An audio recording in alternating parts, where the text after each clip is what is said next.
देखो बेटा, जो हम पढ़ने जा रहे हैं वो क्या है, फलन। फलन को हम क्या बोलते हैं, फंक्शंस। फंक्शन होते क्या हैं, देखो ध्यान से। सबसे पहले हमें समुच्चय ए से बी में परिभाषित संबंध जिसके अंतर्गत ए का प्रत्येक अवयव बी के अद्वितीय अवयव से संबंध हो, फलन कहलाता है। जैसे f such that a to b लिखा हुआ है, तो मतलब ए का जो प्रत्येक अवयव हो उसकी इमेज किस में मिलनी चाहिए, बी वाले एलिमेंट में। तो ए भी हमारा क्या है, एक समुच्चय है, और बी भी क्या है, हमारा एक समुच्चय है। अब जो ए है, तो यहाँ पर मैंने कुछ पॉइंट लिखे, जैसे हिंदी और इंग्लिश दोनों में लिख दिया है मैंने। अब प्रांत किसे कहते हैं, जैसे हमें फंक्शन है, फंक्शन का मतलब होता है ए से बी पर कोई मैपिंग करी गई है। क्या करी गई है, मैपिंग। अब यहाँ पर जो सेट ए है, क्या है ये सेट ए, इसको हम लोग क्या बोलते हैं, प्रांत। क्या बोलते हैं बेटा, प्रांत। क्या बोलेंगे इसे, प्रांत। और जो सेट बी है इसको क्या बोलते हैं हम लोग, सेट बी को बोलते हैं सह प्रांत। क्या बोलेंगे बेटा, सह प्रांत। क्या बोलेंगे, सह प्रांत। अब यहाँ पर कुछ कंडीशंस लिखे, जैसे रेंज लिखा हुआ है। रेंज का मतलब होता है कि हमने किसी फंक्शन में क्या रखा, प्रांत रखा। प्रांत की वैल्यूज़ रखने पर जो वैल्यूज़ हमें इसमें मिलती हैं तो वो सब कहलाएंगे, क्या कहलाएंगे, आपकी परिसर। जैसे एग्जाम्पल से मैं समझाता हूँ। जैसे कहीं पर मैंने एक एग्जाम्पल लिया, मेरे पास फंक्शन है f x equal to x square. तो जो ये x है, x क्या है मेरा a, x कहाँ बिलोंग करेगा, a से। जो भी x लिया जाएगा वो कहाँ से लिया जाएगा, सेट a से। और जो यहाँ पर जो फंक्शन है पूरा fx है, जो पूरा fx है, ये कहाँ से लिया जाएगा बेटा, b से। कहाँ से, b से। अब ध्यान से समझो, जैसे मैंने सेट a में कुछ नंबर्स रखे, जैसे ये सेट में जो डिफाइन कर रहा हूँ, मान लो सेट में मैंने डिफाइन किया नेचुरल नंबर पर। किस पे किया, नेचुरल नंबर पर। तो ये मान लो सेट क्या है, n से n पर है। तो मैं सेट ए में क्या रखता हूँ, कोई भी नेचुरल नंबर रख सकता हूँ। जैसे मैंने एक सेट बनाया, ये दूसरा सेट बनाया, ये भी नेचुरल नंबर का सेट है, ये भी नेचुरल नंबर का सेट है। अब यहाँ पर आपने जैसे 1 रखा है, यहाँ पर क्या इनपुट रखा है, इसमें से एक 1 लिया, यहाँ पर 1 रखा, तो 1 1 पे क्या मिलेगा, 1 का स्क्वायर 1 ही मिलेगा। आपने जैसे ही 2 रखा है, यहाँ पर 2 का स्क्वायर कितना हो गया, 4। जैसे आपने यहाँ से लिया 2 तो कितना आ गया, 4।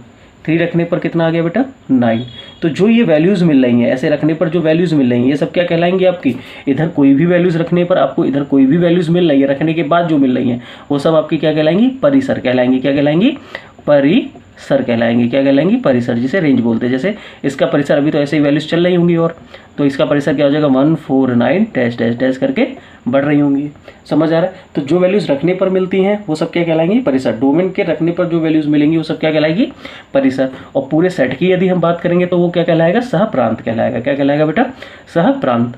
अब परिसर के बारे में पढ़ लिया। अब एकेकी फलन क्या होता है, एकेकी का मतलब होता है कि हमारे पास दोनों सेट है, उनमें से दोनों में से क्या हो, एक का एक से ही मैपिंग हो। जैसे एक से ही मिल रहा है, ये भी एक से ही मिल रहा है, ये भी एक से ही मिल रहा है। जब एक से ही मिलेगा तो हम उसे क्या बोलेंगे, वो क्या है, एकेकी फलन है, जिसे हम बोलते हैं 1 to 1 फलन है। क्या है बेटा, 1 to 1 फलन है। अब मैथमेटिकली इसे 1 to 1 आपको प्रूफ कर रहा है किसी क्वेश्चन में, तो आपको कुछ नहीं करना होता। उसमें f(x1) इक्वल टू लेके चलेंगे हम f(x2), क्या लेके चलेंगे, f(x1) इक्वल टू f(x2), और नीचे दिस इंप्लाइज करके क्या आ जाए, x1 इक्वल टू क्या आ जाए बेटा, x2 आ जाए। तो मैं बोलूँगा वो फलन क्या है मेरा, 1 1 है। क्या है, 1 1 है। ये मैथमेटिकली सॉल्व करने का प्रोसेस हो। ये ग्राफिकली हमने ग्राफ से बना के बताया कि कैसे 1 1 चेक करना है। दूसरा वर्ड लिखा है यहाँ पर अच्छादक। क्या लिखा है, अच्छादक, जिसे ऑन टू बोलते हो। तो ऑन टू वाले केस में आपको एक छोटी सी बात ये रखनी है याद, कि ऑन टू के केस में क्या होगा, जो परिसर होगा, क्या होगा, परिसर। परिसर और सह प्रांत बराबर हो जाएंगे। क्या हो जाएंगे, परिसर और सह प्रांत जहाँ पर बराबर हो गए वो क्या कहलाएगा आपका, क्या कहलाएगा, वो आपका ऑन टू कहलाएगा। जैसे इसके अंदर जितने ही परिसर हैं, रखने के बाद जो परिसर मिले वही सप्रांत है, तो सबका क्या हो जाएगा, वो आपका उस केस में क्या कहलाएगा, वो क्या है, हमारा ऑन टू फलन है। एक बार लिखा है अंतःक्षेपी, जिसको बोलते हैं इनटू, जहाँ पर ये बराबर नहीं हो, क्या कहूँ मैं, परिसर नहीं बराबर है किसके, सहप्रांत के। सहप्रांत और परिसर आपस में बराबर नहीं है, तो मैं क्या बोलूँगा, वो क्या है मेरा, अंतःक्षेपी है या इनटू है। अच्छादी वर्ड लिखा हुआ, अच्छादी का मतलब होता है कि जो फंक्शन मेरा 1 1 है, एक की एक से ही मैपिंग हो रही हो, और साथ ही साथ क्या हो, परिसर और सहप्रांत बराबर हो।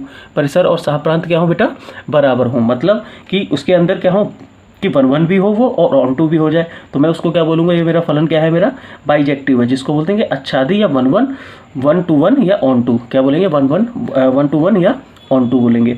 ठीक है। इसमें कुछ वर्ड और हैं, जैसे कोई आपसे क्वेश्चंस दिया गया और आपसे पूछा गया कि ये प्रूफ करो, ये फंक्शन 1 1 है, ऑन टू है कि नहीं है। तो कैसे आप इस फंक्शन को बताओगे 1 1 ऑन टू है कि नहीं। तो देखो एग्जांपल्स में आपको समझाता हूँ कि कैसे क्या है। जैसे आपके पास कोई क्वेश्चंस आया, इसमें कुछ इंपॉर्टेंट ग्राफ्स भी हैं आपको जो याद रखने हैं बेटा, उन ग्राफों के बारे में भी आपको मैं बताऊँगा अभी। जैसे आपको ये क्वेश्चन दिया मैंने एग्जाम्पल, आपसे कहा कि ये बताओ एफ एक्स बराबर एक्स स्क्वायर या 2x, ठीक। और इस फंक्शन के लिए यहाँ मैपिंग उसने दे दी कि मैपिंग क्या है आपकी, उसने कहा जो फंक्शन है वो डिफाइन है कहाँ, natural number two natural number, natural number से नेचुरल नंबर। नेचुरल नंबर क्या होते हैं, every countable number is called a natural number, मतलब जो नंबर काउंट किए जा सकते हैं वो नेचुरल नंबर है। नेचुरल नंबर में जैसे 1 2 3 4 ना पॉइंट की वैल्यूज आएंगी ना जीरो आएगा इनके अंदर, ये आपको याद रखना है। अब जैसे एफ एक्स इक्वल टू, आपसे कहा कि बेटा इसे 1 1 बताओ कि ये 1 1 है कि नहीं है। तो 1 1 के लिए आपको क्या ट्रिक बताई मैंने मैथमेटिकली, कुछ नहीं करना, आप f x one equal to क्या लेके चलो, एफ एक्स टू लेके चलो। तो यहाँ पर x की जगह x1 रखोगे तो ये क्या होगा 2x1, इधर रखोगे 2x2, 2 से 2 कैंसिल, तो x1 बराबर क्या आ गया h2, तो ये दोनों बराबर आ गए। तो मैं बोलूँगा ये फलन क्या है मेरा 1 1 है, क्या है बेटा 1 1 है। अब ऑन टू के लिए क्या ट्रिक होती है, ऑन टू के लिए कोई मैथमेटिकली मेथड नहीं होता है, तो इसके लिए हम लोग क्या करेंगे, ऑन टू चेक करने के लिए टेम्परेरी मेथड का यूज़ करेंगे। तो आप क्या करोगे, जो भी फंक्शन है इसको हमने क्या माना y इक्वल टू 2x माना, और यहाँ से हमने किसकी वैल्यूज निकाली, x की, किसकी निकाली x की, तो x की वैल्यू क्या है y/2, x की वैल्यू कितनी है कि बेटा y/2। अब जो ये y की वैल्यूज़ है, ये y यहाँ पर लिखा हुआ, जो ये y की वैल्यूज़ है ये कहाँ से लगाओगे आप, नेचुरल नंबर में से।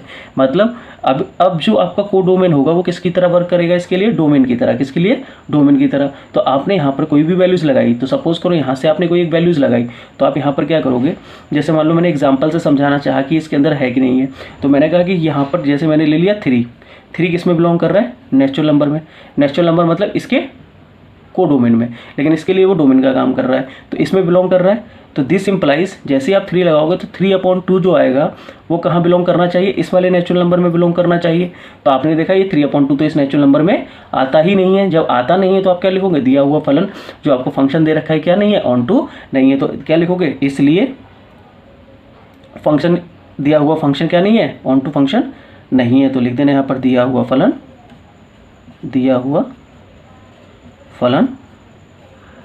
ऑन टू नहीं है। क्या हो जाएगा, दिया हुआ फलन ऑन टू नहीं है। क्या आपको यहाँ तक समझ में आया। अब इसके आगे क्या करना है बेटा, कुछ ग्राफ्स है, उन ग्राफ के बारे में मैं आपको बताता हूँ, पर उन ग्राफ को ध्यान से आप नोट कर लेना, जिनके बेस पर हम क्या करते हैं, अभी हम क्या कर रहे हैं, मैथमेटिकली सॉल्व करके बता रहे हैं कि 1 1 ऑन टू है कि नहीं है। अब बहुत से में क्या होता है कि आपको ग्राफ पता होता है, तो आप ग्राफ को देख के डायरेक्टली बता सकते हो कि ऑन टू होगा कि नहीं होगा, 1 1 होगा कि नहीं होगा। अब उन ग्राफों को आप ध्यान से देखो। अब देखो बेटा, इसमें आगे कुछ मैं ग्राफ्स बता रहा हूँ, उसके अकॉर्डिंग आप देखते जाना। जैसे यहाँ पर आपसे कुछ स्टैंडर्ड क्या आएंगे, ग्राफ आएंगे, कुछ स्टैंडर्ड ग्राफ।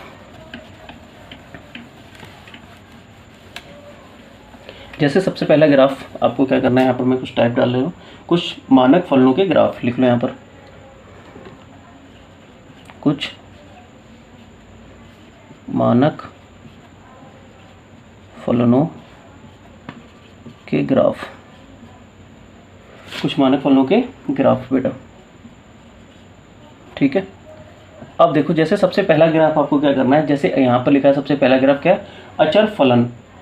क्या है, अचर फलन। तो अचर फलन एफ एक्स इक्वल टू सी का ग्राफ, ठीक है। अब यहाँ पर क्या होता है कि आप कोई भी कांस्टेंट वैल्यू दो, जैसे 1 2 2 2 3 2 4 2 5 2 6 2 कुछ भी दो, हमेशा मिलेगा क्या आपको, सी। सी मतलब कोई भी कांस्टेंट नंबर, जैसे यहाँ 5 लिखा है तो 5 पे लाइन जाएगी, 3 लिखा है तो 3 पे लाइन जाएगी, 4 लिखा है तो 4 पे। तो ये देखो, ये नीचे ग्राफ लिखा हुआ है, इस ग्राफ को ध्यान से देखो। अब ये ग्राफ जो आपका बना हुआ है, इस ग्राफ को देखो, आपका ग्राफ कुछ इस तरीके से बना हुआ है, ये कोई ग्राफ बना हुआ है, ठीक है। अब ये ग्राफ क्या है, आप देखोगे ध्यान से तो आप इसको क्या बोलोगे, 1 1 है, ऑन टू है, क्या है। अब इस ग्राफ के लिए देखो, ये पूरे वाई एक्सिस को कवर कर रहा है कि नहीं कर रहा, बहु। तो यहाँ पर देखो ध्यान से, आपने 1 दिया तो भी 5 मिला, 2 दिया तो भी 5 मिला, 3 दिया तो भी 5 मिला। तो आप कोई भी एक वैल्यूज़ दे रहे हैं यहाँ पर, तो आपको मिल क्या रहा है बेटा, सेम वैल्यूज़ मिल रही है। क्या मिल रही है, सेम वैल्यूज़। तो ये फंक्शन 1 1 तो नहीं होगा। जैसे मैंने कहा कि ये नेचुरल नंबर से नेचुरल नंबर पे डिफाइन है, n टू n पर, या n टू कॉन्स्टेंट नंबर है यहाँ पर। तो कॉन्स्टेंट नंबर का मतलब ये क्या आएगा, यहाँ 5 ही आएगा हमेशा। तो आप यहाँ कोई भी इनपुट दे दोगे, हमेशा क्या आएगा, 5 ही आएगा। तो ये 1 1 तो होगा नहीं। जैसे आपने 1 2 3 रखा, यहाँ पर क्या है, 5 ही है, तो ये ऐसे करके किससे मिलता जाएगा, 5 से। तो 1 1 तो नहीं होगा, 1 1 नहीं होगा, तो ये क्या हो जाएगा, बहु एक ही समफलन कहलाएगा। ऐसे लिखा है। दूसरा फलन देखो, यहाँ कांस्टेंट फंक्शन के बाद दूसरा क्या लिखा है आपका, तत्मक फलन लिखा हुआ है। अब इसमें देखो ये क्या है आपका दूसरा सेकंड वाला, f x equal to x लिखा हुआ है। अब इसका फिगर कुछ किस तरीके से जा रहा है, यूँ, ठीक। तो ये फिगर्स आपको ध्यान से देखने हैं। अब इस फिगर में आप कैसे बताओगे फलन 1 1 है, ऑन टू है कि नहीं है। तो इस तरीके के फलनों के लिए हम क्या करते हैं, पहले आप इन फिगरों को आप क्या करो, अपनी कॉपियों में नोट कर लो। तीसरा क्या है आपके पास, रैखिक फलन है। क्या है बेटा, रैखिक फलन क्या होता है आपका। फिर उसके बाद चौथा क्या है आपका, मापांक फलन क्या है, f x equal to mod x. क्या है, f x equal to mod x हो गया। फिर उसके बाद आपका क्या है, मॉड एक्स का आपने देखो फिगर कुछ इस तरीके से बना हुआ है ग्राफ में। फिर उसके बाद आपका क्या है, आपका समघात फलन है। क्या है बेटा, समघात। क्या है, समघात फलन। जैसे कोई भी क्वेश्चन मैंने दिया, एक्स क्या दे दिया, एक्स की पावर 2m दे दिया, तो m क्या है, इवन नंबर का पावर का जो भी फिगर होगा तो उसको हम कैसे बनाएंगे, कुछ इस तरीके से ऊपर के ओर मुंह बोल देंगे। फिर क्या, विषमघात फलन है आपका, व्युत्क्रम फलन दे रखा है, फिर सिग्नम फलन दे रखा है। फिर ऐसे करके आपके जो ये फलन दे रखे हैं इनको आपको ध्यान से समझना है। उसके बाद क्या लिखा है, महत्तम पूर्णांक फलन कैसे बनता है, इसके फिगर है, इसको आपको कॉपी में नोट करना है। चरघातांकीय फलन क्या है, फिर लघुगणकीय फलन क्या है, तो इसके फिगरों को आपको क्या करना है बेटा, नोट करना है। फिर मैं आपको नेक्स्ट क्लास जैसे एक्सरसाइज आपको कराऊंगा तो मैं आपको बताऊंगा कि फिगर के अकॉर्डिंग हम कैसे बताते हैं फंक्शन 1 या ऑन टू कैसे है। तो आप पहले इस फिगरों को क्या करना, कॉपी में नोट कर लेना। आज के लिए बस इतना ही, मिलते हैं नेक्स्ट क्लास में।